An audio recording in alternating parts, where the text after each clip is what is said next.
What's up everybody, this is the 2024 Toyota Corolla Hybrid all-wheel drive. So about the hybrid all-wheel drive version of the Corolla. Well, this came out for the 2023 model year here. For 2024, the only new change is there's a new Nightshade edition, which gives you bronze wheels and a sportier look. But otherwise, it goes on unchanged. But it's a pretty cool deal. The fact that you can get a hybrid all-wheel drive compact sedan. It's the only vehicle to offer this outside of the Toyota Prius. But Toyota's got the entire segment covered. No one else offers both all-wheel drive and hybrid in a compact sedan like this. And so it's a really cool offering for those who do need all-weather capability but still want great fuel economy with a hybrid setup. And so as far as the styling, for 2023 you got the new LED headlights here, which are a little bit sharper looking than the pre-2023 headlights, and standard LEDs across the board. And this is the SE model we're looking at here. So you have the sportier front bumper here, and it always gave it a little bit more of an aggressive look compared to the LE and XLE. You also have 18-inch wheels here, which on the hybrid might not be the best choice, although they look great and give you a sportier handling feel. The 16s are going to give you 4 better MPG than the 44 MPG combined you get here with this SE version. So you know, a little bit unfortunate that you lose that. So it's really going to just come down to how badly you want the cooler look here of these 18-inch wheels. Otherwise, coming down to the sides, you just have an all-wheel drive badge on the rocker panel area there on the lower doors. And then otherwise out back, you know, this sportier rear bumper you get here on the SE models, along with the appropriate badging. And overall, I think that the Corolla still continues to look really nice and sharp and modern, even though it's been out for several years now. I think it looks great, and you know, it's just especially nice looking in this blueprint color, which has lots of metallic flake and just looks great in the sun. The interior of the 2024 Corolla really hasn't changed in the past few years. Nothing really new here. In the SEs, you get these basic gauges still with the little digital portion in the middle. It still does everything totally fine though. No complaints. You do get the 8-inch touchscreen as standard here in the Corollas now, and it's great. It has wireless Apple CarPlay, wireless Android Auto as standard. It's running the newest Toyota infotainment software they introduced a couple of years ago, and it's just really nice and easy to use. Very quick and snappy. Also does have satellite radio, which is nice to have. Does everything you need it to, nice and simple, and I really like it. And otherwise, the other big change here is recently they just swapped over to USB-C jacks only, so there's no more USB-A in this car. It's 2 USB-C up front, 2 USB-C in the rear.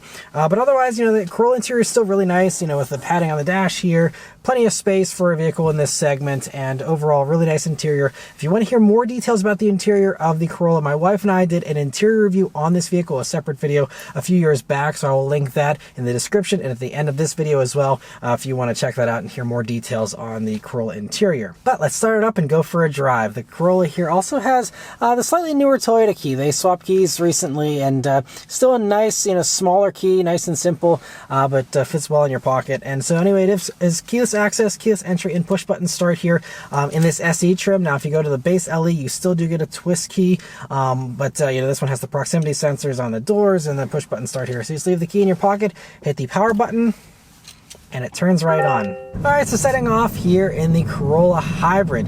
So the first thing you notice about the Corolla is, well, you have really good visibility here in them. You know, you always had a nice large windshield, nice thin A-pillar that really extends far down, so you have no obstructions here. Mirrors off onto the doors. I mean, just so good as far as visibility goes. View out of the back is great. Other things here, you know, I always just like the way they do the driver inputs here with the Toyota. You know, it's just nice and, you know, light steering. Has a little bit of heft to it, so it feels connected to something, but, you know, it's not overly heavy like some competitors in the compact sedan segment. Toyota's obviously been doing hybrid stuff longer than everybody, so they have a really good handle on how they blend, you know, throttle response with the hybrid system, the braking with the regen braking. It feels totally normal. You won't even notice you're in a hybrid, honestly, aside from the fact that the engine's switching on and off. But otherwise, you know, it's just really, really well done.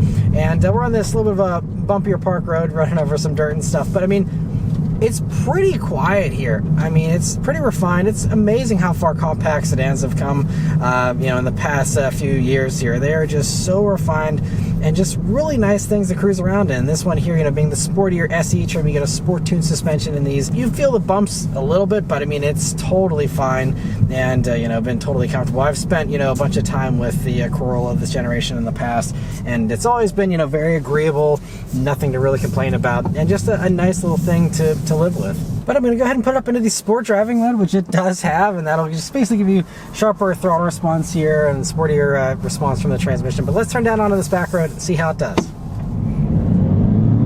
Okay, pretty responsive, and it's doing the CVT typical thing though, where it just sits at a high RPM and slowly, gains some speed. And so as far as the powertrain here in the Corolla Hybrid all-wheel drive version, you get a 1.8 liter naturally aspirated 4-cylinder engine, a tried and true engine here. It's on the Atkinson cycle, and so that combined with 3 electric motors. I think one is just kind of like a starter generator thing, as well as a little front motor and a 40 horsepower rear electric e-motor, which is how you get the all-wheel drive propulsion there. All combined, you don't actually get any extra power with the all-wheel drive version. So the way Toyota rates their horsepower is a little odd. So you combined, they claim it's only 138 horsepower and 156 pound-feet of torque. Now in reality, if you have that electric motor really helping you out, I mean, surely this gas motor is capable of more than 100 horsepower.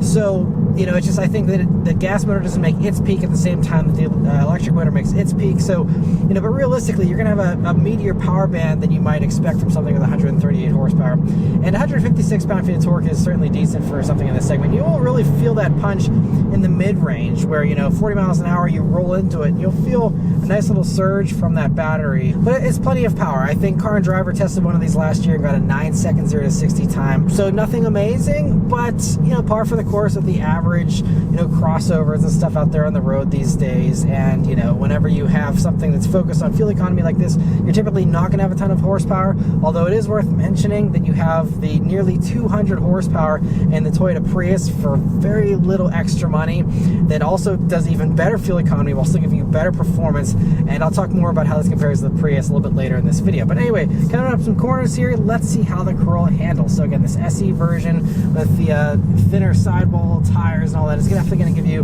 a little bit better handling. And I've always liked the Corolla handling. I thought they did a great job from the get-go, and they released these several years ago. It's just really, nice and sharp, really flat, really sporty. I mean, miles better than, prior generations of the Corolla. It really does feel sporty. And, these days we've had some newer competitors come out that might be even sportier yet. I think the new Civic does handle a little bit better. But, as far as, again, all-wheel drive and a hybrid, it's this and the Prius are the only games in town. So kind of irrelevant, but, it's just worth noting, if you do want the sportier handling here, get this SE trim or that Nightshade edition. But if you don't care about that kind of stuff, the LE and the XLE are going to have the smaller wheels, better fuel economy, a little bit better comfort as a result of, the bigger sidewall on those tires. And that's definitely going to be the way to go if you aren't an enthusiast. And despite being just a basic Corolla, I mean, it has a decent amount of refinement and sophistication with the suspension and the platform with this new TNGA platform that we have here in these Corollas. It's really, quite advanced. We have a multi-link independent rear suspension. Now, I will say I don't love this CVT. I prefer the CVT in the non-hybrid Corollas, where that one actually has a real first gear before switching over to the CVT. So it feels a little more natural whenever you're starting off from a stop. But, for a hybrid, this is par for the course. Still feels totally fine.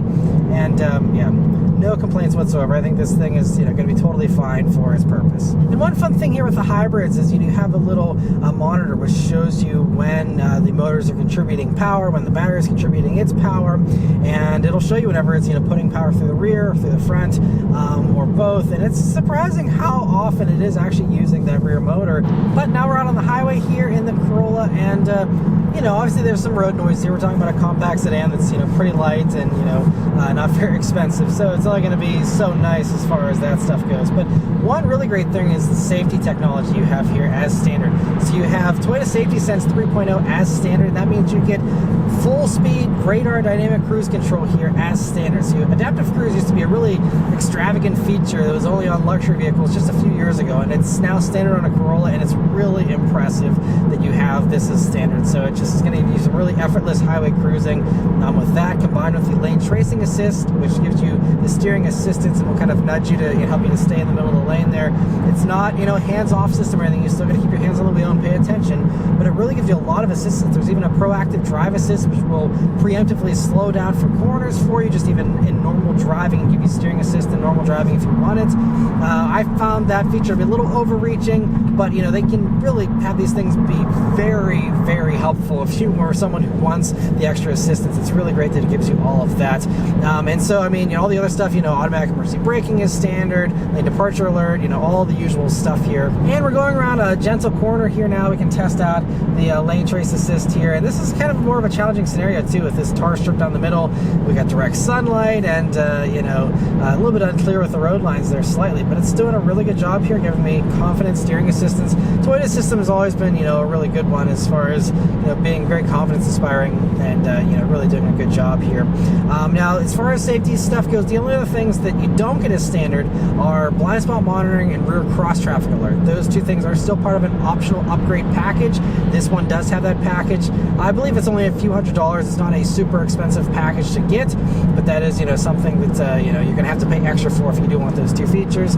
I'd argue in a car this small, it's not that big of a deal to have it, but it's certainly nice to have. It's just impressive too. We're able to hold speed here on level pavement on the highway at 60 miles per hour, and we're in EV mode. So, you know, even though we get a lower 41 mpg rating for the strictly highway driving in the Corolla Hybrid all-wheel drive here, it's impressive that you can actually be doing electric driving here on flat highways in this thing and actually be able to maintain speed. That's honestly impressive. I wasn't expecting it to be that capable. Now, obviously, there's going to be a limit to how long you can do that electric cruising on the highway here, because, you know, it's just a small little lithium-ion battery. There's no actual real electric range rated for this vehicle. Obviously, it'll do low-speed stuff and, you know, easy, gentle stuff in addition to, you know, just coasting down hills and all that.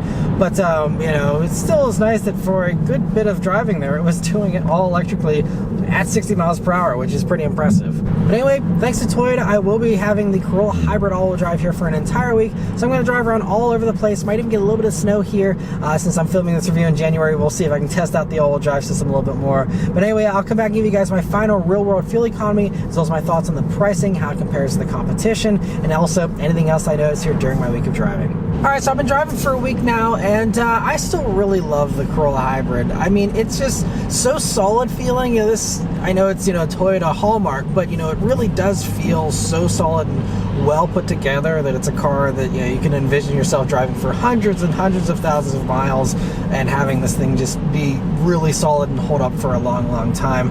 And I didn't encounter any actual snow on the roads to really test out the all-wheel drive system, but I did drive in some really heavy rain yesterday, and you know, I mean, the all-wheel drive system just does a really good job of, you know, keeping the tires gripping the road at all times, and, you know, was nice and stable and just did a great job in that. But, you know, not a great test, but at least a little bit of challenging weather there. And so, I mean, but otherwise, yeah, it's just been a nice thing to live with here. Now, as far as the last couple of things I mentioned here, you know, fuel economy and pricing.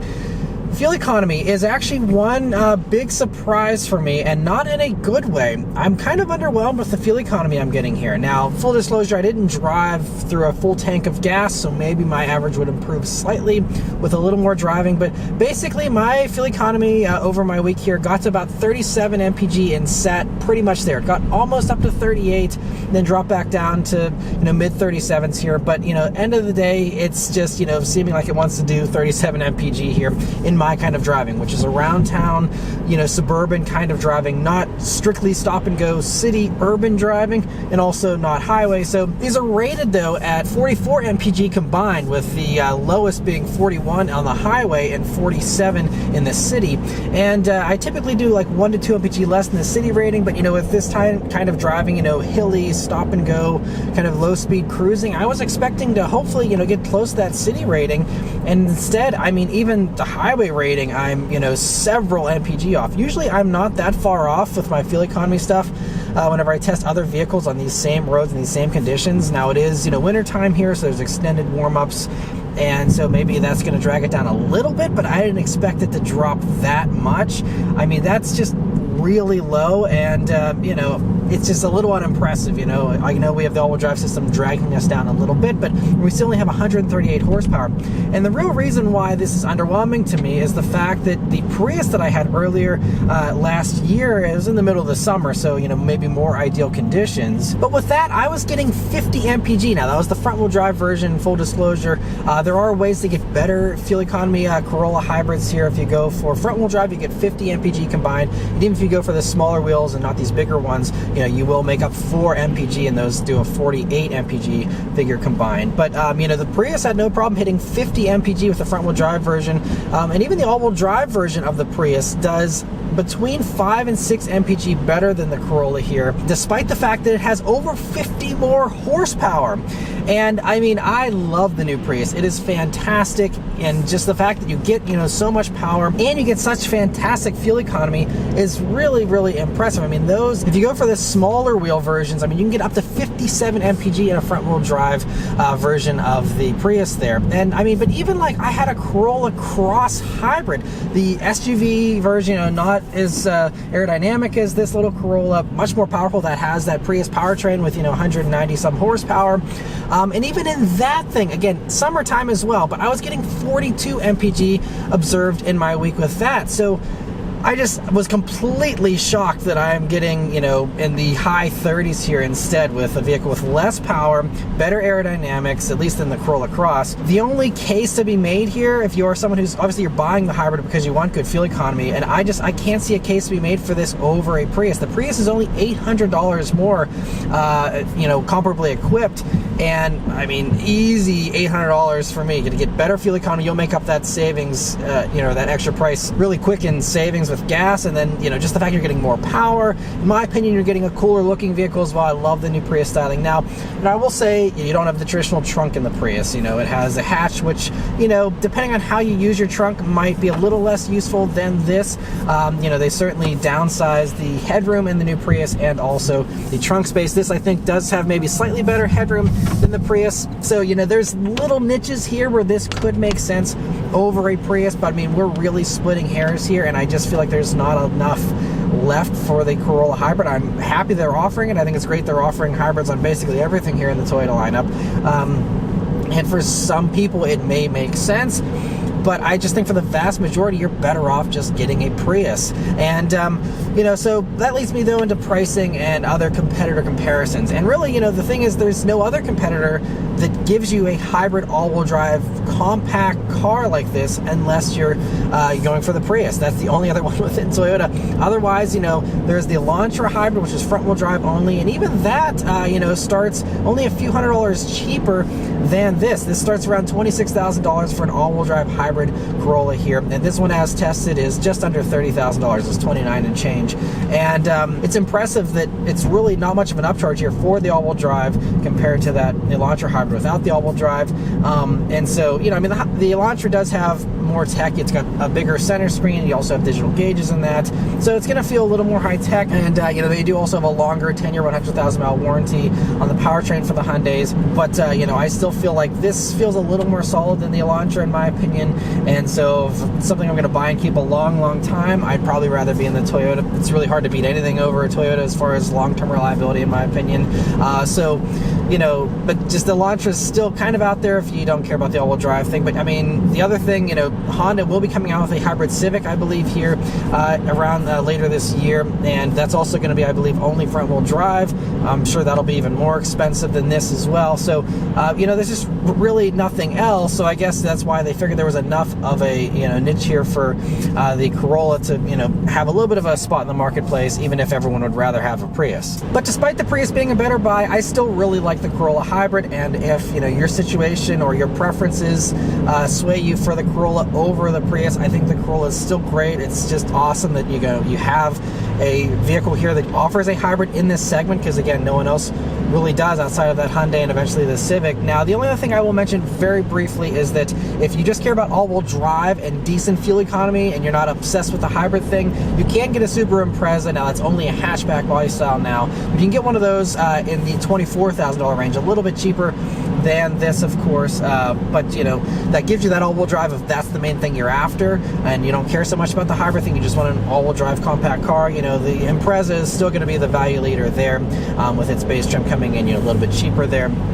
But anyway, so overall, though, really do like the Corolla Hybrid all-wheel drive here, and it's great that they offer this. And but yeah, for me, I would certainly just rather get a Prius and have the much cooler looks, the extra punch, and you know, just all the other perks of the Prius. You know, it has the bigger center screen available and other things like that. But anyway, that's all of my thoughts here on the Corolla Hybrid all-wheel drive. Let me know your thoughts on it in the comments below. Huge thanks to Toyota for providing me with this vehicle to review for you guys today. And yeah, thank you all very much for watching, and I'll see you on the next one. Take care.